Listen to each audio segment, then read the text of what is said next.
And joining us to look at this sad event is Thamsanqa Zhou, a Southern African analyst who's here to give us a South African perspective on the life of the late Archbishop Emeritus Desmond Tutu.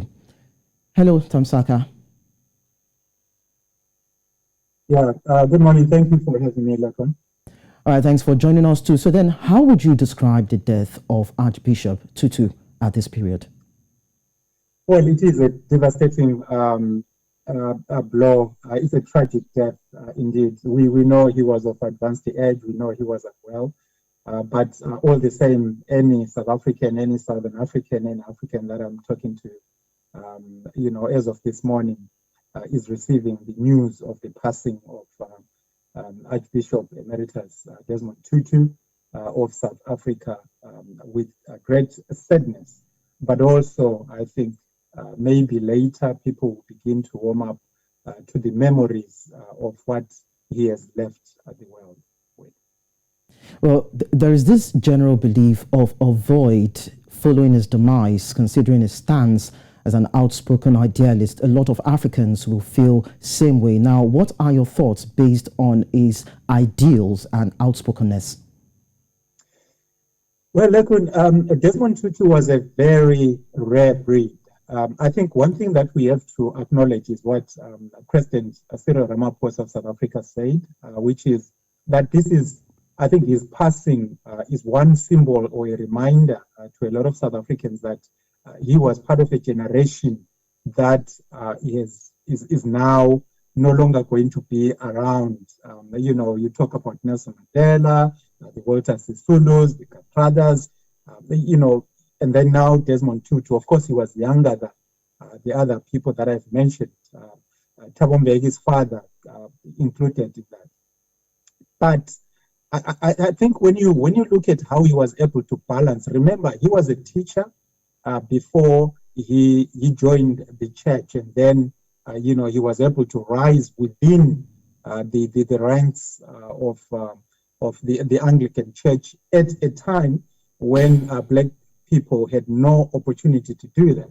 So there must be something that he was doing internally that allowed him to be trusted by those that were responsible for the system and promoting people.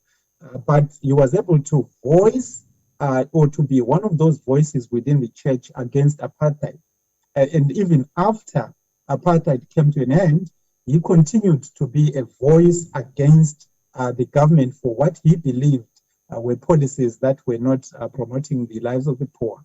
So that balance is very difficult. And of course, he's one of those people that say the church people, the men of God must not be part of politics. But of course, he was always speaking out quite loud. So I think being able to, have that balance of criticizing people, even those that are believed to be on your side, is a very difficult thing to do for a lot of people.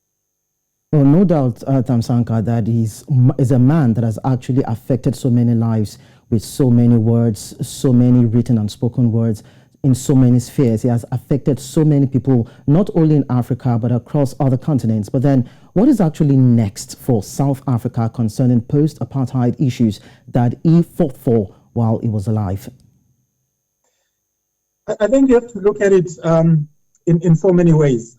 He is one of the, when he was the head, or he was appointed by Nelson Mandela to head the Truth and Reconciliation Commission, which was a very, very difficult job to do, but one of the most important milestones post-apartheid, to try and bring South Africans together, black, white, Indian, whatever, into what you now call the Rainbow Nation. So that was his job. And within that, he came across, testimonies of, people that had been killed, a lot of things that had gone bad.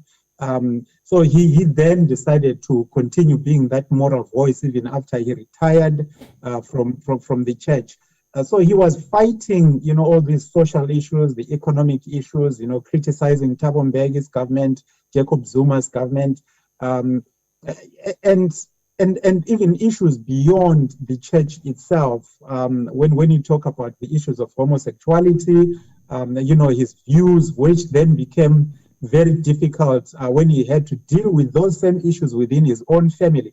So one would want to say, even when you look at South Africa as a symbol of a rainbow nation, there are still many people. I mean, just recently we had Prince Harry and his wife Meghan from the United Kingdom going to South Africa and meeting him. There are so many people who still wanted to go to South Africa, and meeting Desmond Tutu was part of, those events that one would do, whether you were Barack Obama or Dalai Lama or anybody. So when he's gone, it becomes difficult. And then who is then going to be that moral voice for the poor, for the people that want to enjoy the post-apartheid South Africa that they would have dreamt about before 1994? So it's a massive void. So one would hope he has left enough material written down somewhere to guide others that will then want to take that torch going forward. Lekan. Well, Thamsanqa, we understand that late Desmond Tutu has been identified as South Africa's Martin Luther King. But then, what are the lessons that we can learn, and what is the way forward? How do we imbibe the spirit of Desmond Tutu? How do we carry on his legacies to ensure that those things that he fought for are achieved optimally and do not get forgotten? I think that is a difficult question. I will tell you why. I think for two reasons. The first is that Desmond Tutu, although he was outspoken, as the head of the church, the Anglican Church in South Africa, although he was, outspoken against the apartheid regime and also outspoken against the ANC government after independence, he was not in government himself.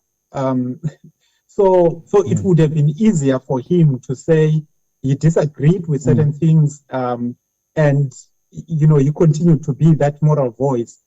But others would say, had he been in government, acknowledging the challenges and the difficulties, why is it that the ANC government, from Nelson Mandela, Thabo Mbeki, Jacob Zuma, probably Motlanthe as well, now Cyril Ramaphosa, why is it so difficult to make sure that there's education that can be extended to all South Africans? Why is it impossible to provide housing for everyone? Okay. Why is it almost impossible to get rid of, that poverty? So it's the moral issue, I think, is there should be people in society who continue to hold others to account, and I think he did. Thank you so much. Thank you so much, Thamsanqa, for joining us on the news.